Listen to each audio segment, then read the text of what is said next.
നാലുകാലുള്ള പന്തൽ താഴെ കത്തുന്ന നിലവിളക്കും പീഠത്തിൽ കുറുവടിയും ചേലിൽ പൊന്നുടയാടകളും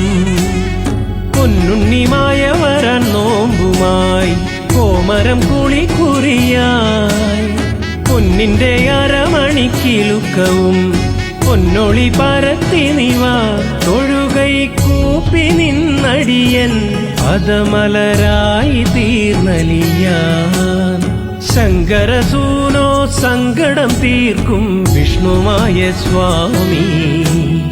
പാർവതി മാതാ പാരിനു നൽകിയ പഞ്ചാമൃതം സ്വാമി.